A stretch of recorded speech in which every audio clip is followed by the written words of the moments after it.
We've barely scratched the surface of what you can do. Mom or mob? You are going to publish an article about that. You and I need to get a few things straight. Are you threatening to charge Danny with manslaughter? I want to make a deal to have mutual advantage. General Hospital latest update. Sonny and Jason erupt over Sidwell's shady offer while Carly's swept away by Brennan's heartfelt confession. Jocelyn sabotages Emma in a ruthless WSB move. Lulu inches closer to Brooke Lynn's secret. And what's Drew hiding in that mysterious veal Willow just found? General Hospital's chaos ignites. Hello everyone, welcome to my channel. I hope everyone is having a wonderful day. After watching these videos, please hit the subscribe button and give this video a thumbs up. General Hospital. Sonny and Jason clash over Sidwell deal. Carly's romantic surprise.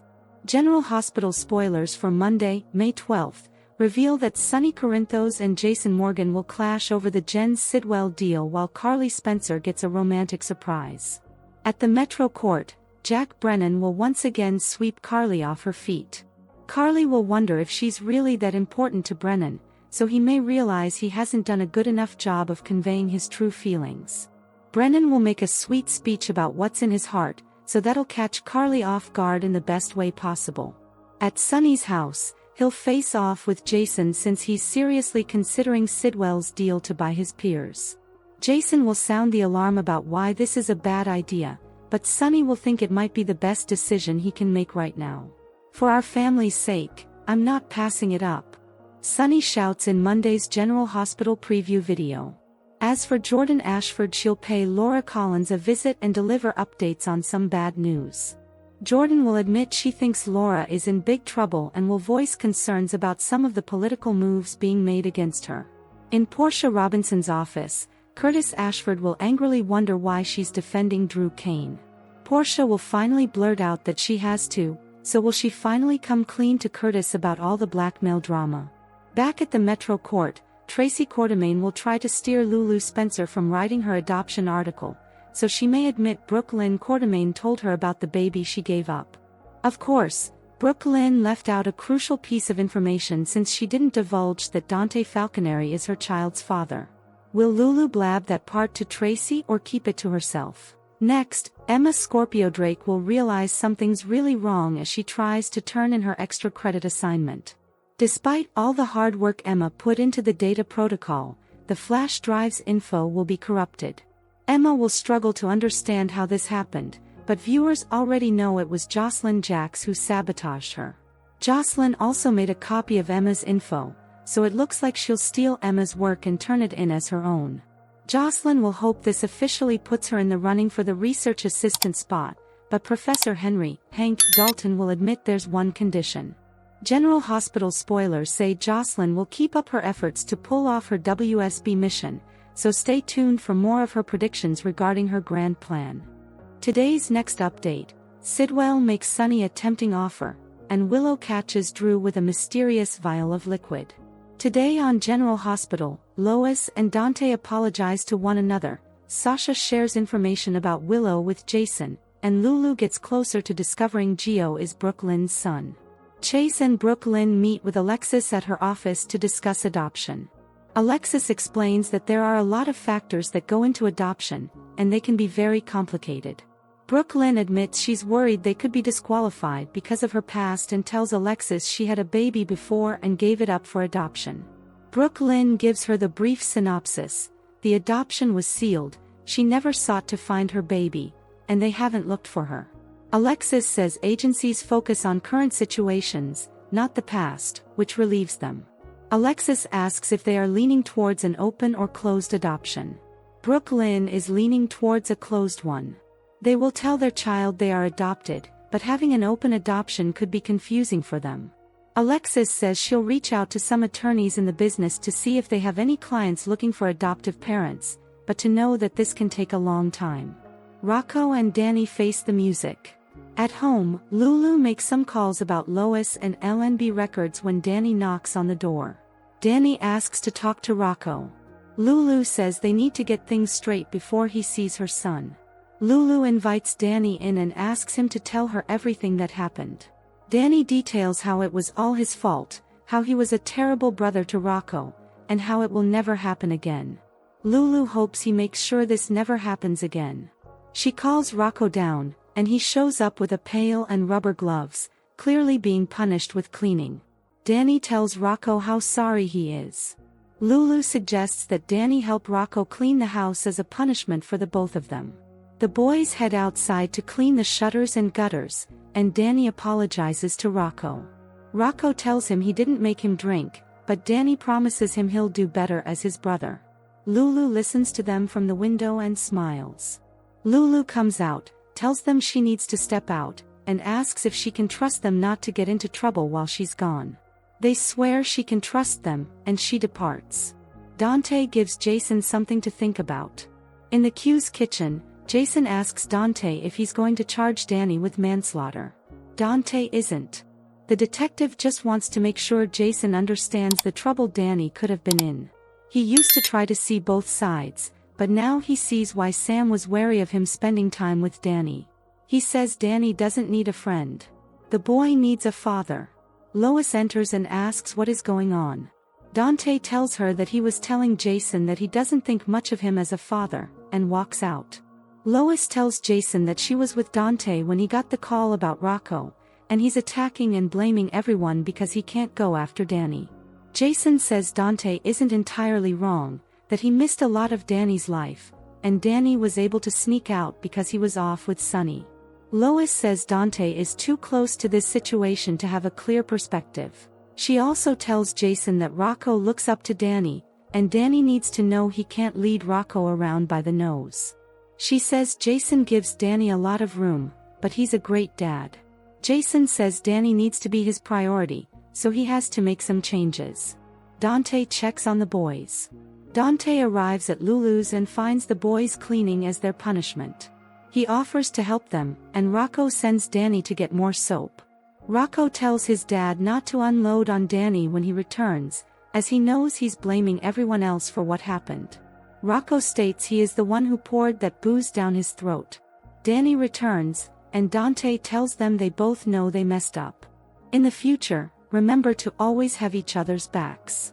Lois soon shows up and tells the boys how great a job they've done cleaning. Rocco knows Lois was with his dad when the call came in about him, and he thanks her. She tells them not to scare them like that ever again. Dante lets them know they've done enough and go take a break.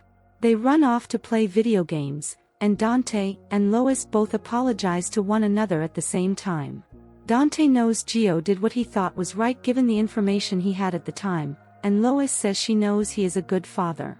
Willow and Sasha spar verbally. At the hospital, Willow enters an exam room to assist Sasha with her latest checkup. Sasha would rather have another nurse.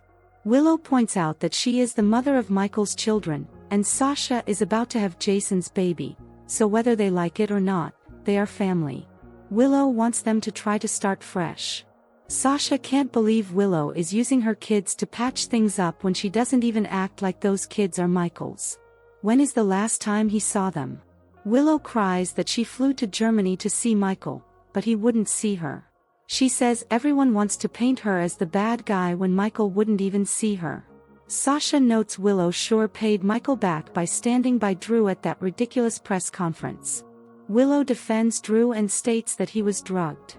Sasha says she has to believe that, as not doing so would mean she'd have to admit she destroyed her life for Drew, who is the wrong guy. Willow sees that there is no saving this relationship and will send in another nurse.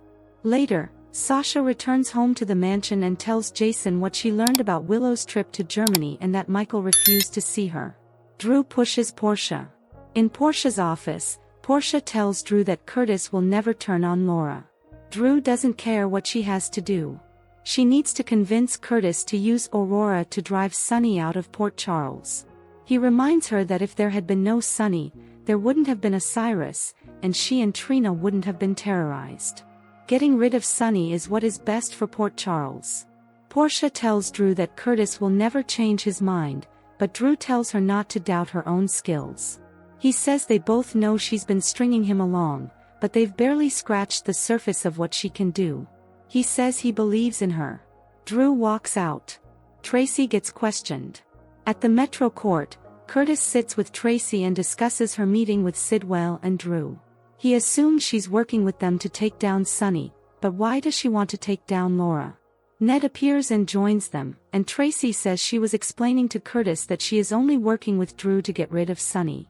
Curtis points out that means teaming up with Sidwell, and they know very little about him, and what they do know isn't good. Curtis admits he has his issues with Sonny, but he has been good for Port Charles. Curtis heads out, and Tracy can't stand to hear one more person sing Sonny's praises. Ned says they have better things to talk about, such as Chase and Brooke Lynn meeting Alexis to discuss adoption. They talk about how it feels being a parent and a grandparent before Tracy steers the conversation back to Sonny and her efforts to oust him from this town. She asks Ned to help her with this and that, as the former mayor, and his endorsement means something. Tracy gets a call from Lucy, rants about her pestering her, and tells Ned to make a decision, mom or mob. Tracy walks off to deal with Lucy. Tracy catches Lulu snooping. Later, Lulu meets with Ned on her mom's behalf, which she doesn't know. She's concerned about Drew and Boyle's campaign against her mother. Ned feels Laura is doing a great job. Lulu asks if he will endorse his mom, and he will. He plans to support Laura but vote against Sonny. Lulu thanks him. Lulu turns the topic to Ned and his time as a rock star, touring, and Lois managing him. He says Miguel was her big client, and Lois saw the world with him. Lois asks how Brooke Lynn reacted to her mom going away so much. Ned reveals that when Brooke Lynn got older, Lois took her out of high school to go on tour with them. He says she missed 6 months of her senior year. Ned steps away when he gets a call, and Tracy returns. She asks Lulu what she's up to. Willow makes a discovery. Back at the hospital, Curtis arrives, and Willow runs into him. She thanks him for not publishing the video of Drew and only reporting the facts. She hopes he will publish a positive story on Drew being drugged. Curtis says they will publish the facts that Drew had ketamine in his system, but it will be unbiased, and they'll leave the public to decide if Drew did or did not take the ketamine. He then excuses himself. Willow soon runs into Drew and is happy to see him, as it's been a tough day.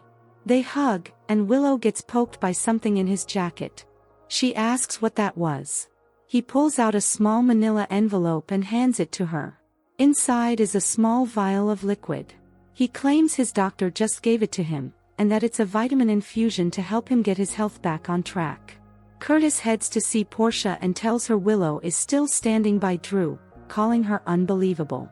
He says Aurora is doing a write-up on ketamine, and that Drew hasn't proven he was drugged. Portia suggests he stay out of it, and he says it sounds like she's defending Drew. Sidwell makes Sonny an offer. At Sonny's, Sidwell tells Sonny that he wants to make him an offer that will benefit them both. Sidwell explains that this Esplanade referendum has turned into a vote on him. He could still lose his peers, and Jordan points out that vote would cause problems for Laura. Sidwell suggests Sonny circumvent the vote, make a buck, and sell his peers to him. Sonny asks what if Sidwell buys his peers, and still loses them to Measure C. Sonny suddenly hunches over, and Sidwell asks if he's okay. Jordan also notices Sonny seems unwell. Sonny says he's fine, he's just bored, so let's wrap this up. Sidwell is willing to bet that once Sonny doesn't own the peers, the people of Port Charles will side with Laura and keep the Esplanade at its current location. This results in Sonny escaping this entire political mess, and he won't be associated with Mayor Collins, which is good for her.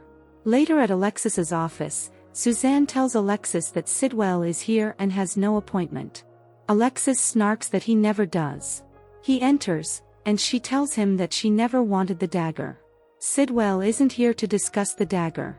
He needs her firm to draw up some real estate papers for him.